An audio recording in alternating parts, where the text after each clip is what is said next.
Sir, ഇപ്പോൾ India Pakistan യുദ്ധമൊക്കെ നടന്ന ഒരു സമയമാണ്. ആയുധങ്ങൾ നിരവധി അങ്ങോട്ടും ഇങ്ങോട്ടുമൊക്കെ വർഷിച്ചു. പാകിസ്ഥാനിലെ ഭീകരാക്രമണ കേന്ദ്രങ്ങൾ തകർത്തു.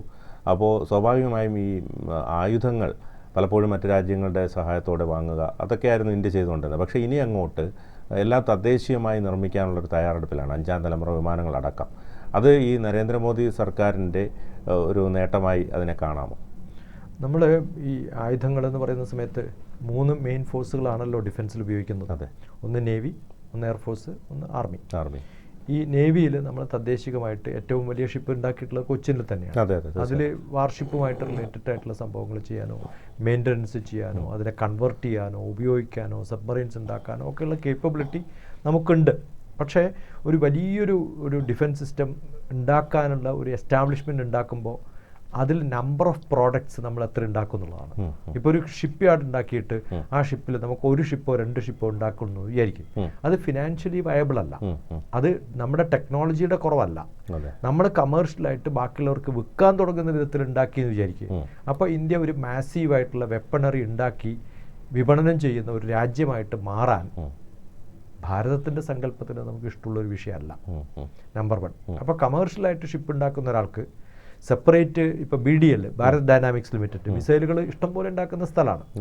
നമ്മൾ സർഫസ് ടു സർഫൈൽ മിസൈൽ, നമ്മൾ കലാമിൻ്റെ ഒക്കെ കഥ പറയുമ്പോൾ ഇതൊക്കെ പണ്ടേ ഉണ്ടാക്കി തുടങ്ങിയിട്ടുള്ളതല്ല. നമ്മൾ 1980 മുതൽ എത്രയോ വർഷമായി വളരെ എളുപ്പം നമുക്ക് ചെയ്യാൻ പറ്റുന്ന, സാറ്റലൈറ്റ് ഉണ്ടാക്കാൻ പറ്റുന്ന, റോക്കറ്റുകൾ ഉപയോഗിച്ചിട്ട് ചന്ദ്രനിലേക്കും ഒക്കെ പോകാൻ പറ്റുന്ന, മാർസിലേക്ക് പോകാൻ പറ്റുന്ന അത്രയും കേപ്പബിലിറ്റി ഉള്ള ഒരു രാജ്യത്തിന് ഈ ഒരു മിസൈൽ ഉണ്ടാക്കാനോ, എയർക്രാഫ്റ്റ് ഉണ്ടാക്കാനോ, ഷിപ്പ് ഉണ്ടാക്കാനോ വലിയ ബുദ്ധിമുട്ടൊന്നുമില്ല.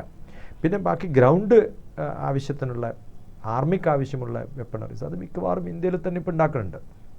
HAL എന്ന് പറയുന്നതും ഒക്കെ ഉണ്ടാക്കുന്ന നാഷണൽ എയറോനോട്ടിക്കൽ ലബോറട്ടറിയിൽ നടക്കുന്ന റിസർച്ച്, ഇന്ത്യൻ ഇൻസ്റ്റിറ്റ്യൂട്ട് ഓഫ് സയൻസിൽ എയറോഡൈനാമിക്സ് എന്ന് പറയുന്ന ഒരു ഡിപ്പാർട്ട്മെൻറ്റ് തന്നെ നമ്മൾ തുടങ്ങിയിട്ടും അതിനാവശ്യമായിട്ടുള്ള എല്ലാ സംഭവങ്ങളും ഉണ്ടാക്കുന്നത്, അതിനാവശ്യമായിട്ടുള്ള, ഇത് ചെറിയ സംഭവമല്ല, അതിനുള്ള ഇലക്ട്രോണിക്സ് വേണം, എയറോഡൈനാമിക്സ് വേണം, അതിനുള്ള എല്ലാ മെറ്റൽസും മെക്കാനിക്കലും അറിയണം. അതിനുള്ള മെറ്റൽസ് എന്ന് പറയുന്നത് വ്യത്യസ്തമായിട്ടുള്ള വെയ്റ്റും അവൈലബിലിറ്റിയും സ്ട്രെങ്ത്തും ഒക്കെ ഉള്ളത് അറിയണം.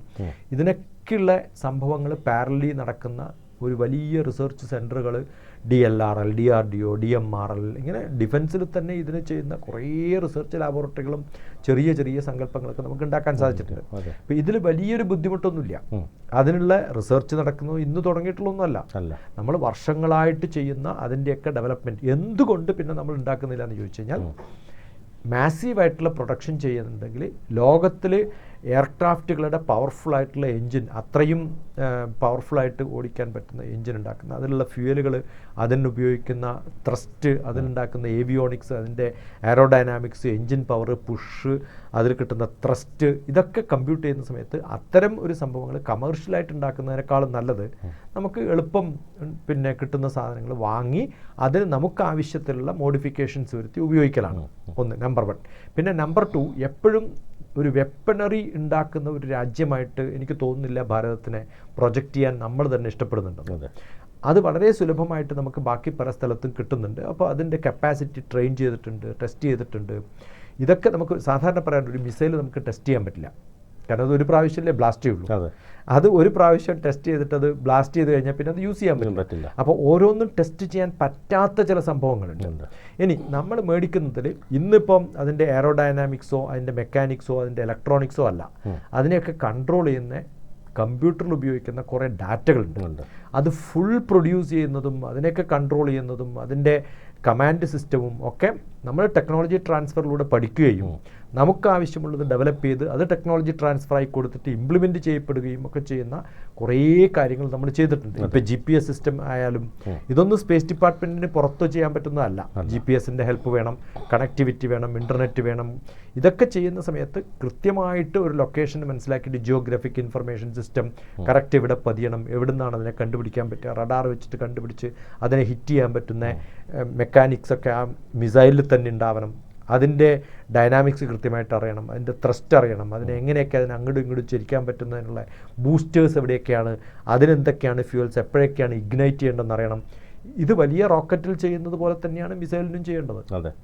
ഇതൊക്കെ കൃത്യമായിട്ട് അറിയുകയും ചെയ്യാൻ സാധിക്കുകയും ചെയ്യുന്ന രാജ്യമാണ് നമ്മൾ. അത് എന്തുകൊണ്ട് നമ്മളിപ്പോൾ കമേഴ്ഷ്യലായിട്ട് പ്രൊഡ്യൂസ് ചെയ്യുന്നത്, കുറേ കാര്യങ്ങളൊക്കെ നമ്മൾ പ്രൊഡ്യൂസ് ചെയ്യുകയും അതൊക്കെ ചെയ്യുന്നുണ്ട്. പക്ഷെ നമുക്ക് നമ്മുടേതായ ഒരു ബോധറേഷൻ ഉള്ളത്, നമ്മൾ അങ്ങനെയാണോ ഇന്ത്യയെ പ്രൊജക്റ്റ് ചെയ്യേണ്ടത്, നമ്പർ 1. നമ്പർ 2, ഇത് ബാക്കിയുള്ള രാജ്യങ്ങൾ ഉണ്ടാക്കുന്നുണ്ട്, നമ്മളവരെ കോമ്പീറ്റ് ചെയ്തിട്ട് അവരുമായിട്ടൊരു എക്കണോമിക് ആയിട്ടുള്ളൊരു വാർ വരും അവസാനം.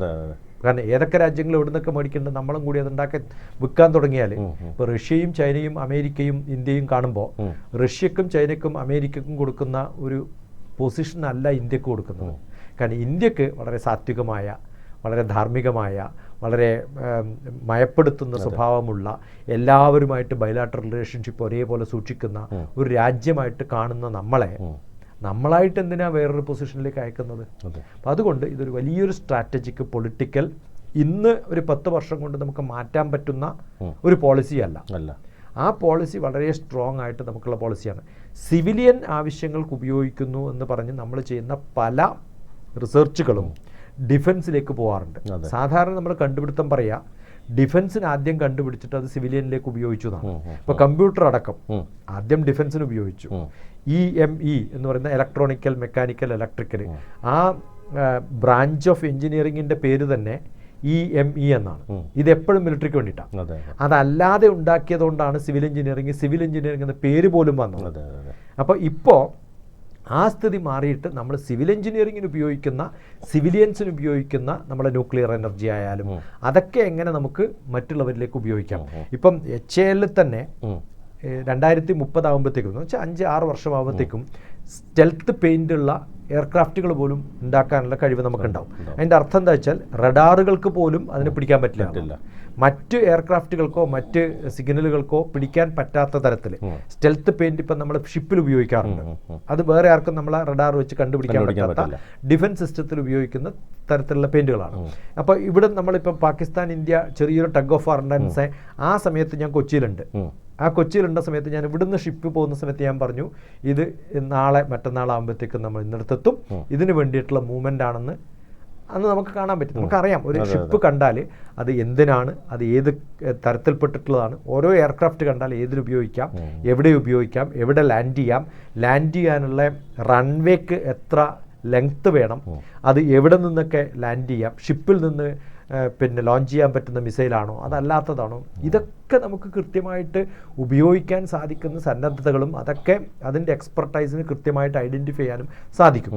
ഇതൊക്കെ നമുക്ക് കാമോഫ്ലേജ് ചെയ്തിട്ട് ഉപയോഗിക്കാൻ പറ്റുന്ന തരത്തിലുള്ള കുറേ പ്രൊഡക്ഷൻസ് ഉണ്ട്.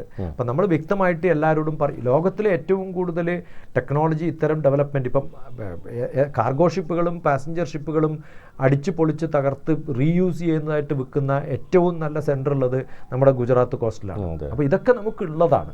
അപ്പോൾ വലിയ ബുദ്ധിമുട്ടൊന്നും ഇല്ലാതെ നമുക്ക് പലതും ചെയ്യാൻ പറ്റും. സാറ്റലൈറ്റ് ടെക്നോളജി ഇത്രയും ഉയർന്ന് പറക്കുന്ന ഒരു സാറ്റലൈറ്റ് നമുക്ക് പ്രതീക്ഷിക്കാത്ത തരത്തിലേക്ക് എവിടെയൊക്കെ പ്രിസിഷനോടുകൂടി എത്തിക്കാൻ പറ്റുന്ന നമുക്ക് ഡിഫൻസിനൊക്കെ സുഖമായിട്ട് സപ്ലൈ ചെയ്യാൻ പറ്റുന്ന കുറേ സബ് പ്രോഡക്ട്സുകൾ ഉണ്ടാക്കിയിട്ടുണ്ട്. അതുകൊണ്ട് തന്നെയാണ് സ്പേസ് ഡിപ്പാർട്ട്മെന്റിൽ ഉണ്ടായിരുന്ന കലാം ഡിഫൻസിൽ പോയപ്പോൾ തിളങ്ങാനും ഒക്കെ സാധിച്ചത്. ഇത് മെറ്റീരിയൽ സയൻസിനെ കുറിച്ചും അത് നമ്മൾ മെഡിക്കൽ സിസ്റ്റത്തിൽ ഉപയോഗിക്കുന്നുണ്ട്. ഡിഫൻസിന് ഉപയോഗിക്കുന്ന പല മെറ്റീരിയൽസും മെറ്റൽസും ഒക്കെയാണ് നമ്മുടെ മെഡിക്കൽ സിസ്റ്റത്തിലേക്ക് ട്രാൻസ്ഫർ ചെയ്തിട്ടുള്ളത്. കലാമിന്റെ വലിയൊരു കോൺട്രിബ്യൂഷൻ എന്ന് പറയുന്നത് അതാണ്. നമ്മൾ ഡിഫൻസ് ആയിട്ട് കണ്ടാൽ പോരാ, ബാക്കിയുള്ള ഏതൊക്കെ ബൈ പ്രോഡക്റ്റുകൾ, അവിടെ നടത്തുന്ന റിസർച്ചുകൾ എങ്ങനെ നമുക്ക് സിവിലിയൻസിന് ഉപയോഗിക്കാം, ഇതൊക്കെ കൃത്യമായിട്ട് ചെയ്യുന്ന ഒരു രാജ്യം എന്നുള്ള നിലയിൽ ഇപ്പം ന്യൂക്ലിയർ മാർക്കൊക്കെ തുടങ്ങിയിട്ട് എത്രയോ വർഷമായി. അത് നമ്മൾ ഇപ്പോൾ പറയുന്ന സംഭവങ്ങളുണ്ടല്ലോ, ന്യൂക്ലിയർ ആയിട്ടുള്ള റിസർച്ചുകൾ മറ്റ് പല രാജ്യങ്ങളും നടത്തുന്നു. നമ്മുടെ ബാർക്കൊക്കെ അതിനേക്കാളും സ്ട്രോങ് ആയിട്ടുള്ള റിസർച്ചുകൾ തുടങ്ങിയിട്ടും ഇതൊക്കെ ഇത്രയും ആൾക്കാർ വെറുതെ അല്ലല്ലോ ഇത്രയും സയൻറ്റിസ്റ്റുകളെ തെറ്റിപ്പോറ്റുന്നതും. ഇതൊക്കെ വളരെ ബൈലാറ്ററൽ റിലേഷൻഷിപ്പിനെ എഫക്റ്റ് ചെയ്യാതെ ബാക്കി രാജ്യങ്ങളുമായിട്ടുള്ള നമ്മൾ കോമ്പറ്റീറ്ററായിട്ട് തോന്നുന്ന, എക്കണോമിക് കോമ്പറ്റീറ്ററായിട്ട് തോന്നുന്നവരെ ഡിഫൻസ് കോമ്പറ്റീറ്ററായിട്ട് മാറ്റാതിരിക്കാൻ നമ്മുടെ നമ്പർ ഓഫ് സോൾജേഴ്സിൻ്റെ സ്ട്രെങ്ത് നോക്കിയാൽ ലോകത്തിലെ ഏറ്റവും ഒന്നാമത് നിൽക്കുന്നതാണ്. അത് നമ്മുടെ എക്സ്റ്റെൻറ്റ് ഓഫ് ലാൻഡ് എന്ന് പറയുന്നത് ഏറ്റവും കൂടുതൽ ബെസ്റ്റായിട്ടുള്ള എല്ലാ നാച്ചുറൽ റിസോഴ്സസും ഉള്ള NNRMS എന്ന് പറഞ്ഞൊരു ഓർഗനൈസേഷൻ തന്നെ സ്പേസിലുണ്ട്, നാഷണൽ നാച്ചുറൽ റിസോഴ്സ് മാനേജ്മെൻറ്റ്. അതിനെ പ്രൊട്ടക്റ്റ് ചെയ്യാൻ ആവശ്യമായിട്ടുള്ള ഡിഫൻസ് നമുക്ക് ആവശ്യമാണ്. അത് കൃത്യമായിട്ട് നമ്മുടെ കയ്യിലുണ്ട് എന്നുള്ളത്. പക്ഷെ നമ്മൾ വളരെ സാത്വികമായിട്ട് അടുത്തുള്ള രാജ്യങ്ങളുമായിട്ടൊന്നും ടഗ് ഓഫ് വാർ ഇല്ലാതെ എങ്ങനെയൊക്കെ നമുക്ക് അഡ്ജസ്റ്റ് ചെയ്ത് പോകാൻ പറ്റുമോ അങ്ങനെ പോകുന്നു എന്നുള്ളത് നമ്മുടെ നന്മയായിട്ട് കാണണം. അതാണ് വേണ്ടതെന്നാണ് എൻ്റെ അഭിപ്രായം. Okay, thank you sir. കൂടുതൽ വാർത്തകളും വിശേഷങ്ങളും നിങ്ങളിലേക്ക് എത്താൻ ABC മലയാളം സബ്സ്ക്രൈബ് ചെയ്യുക, ബെൽബട്ടനും അമർത്തുക.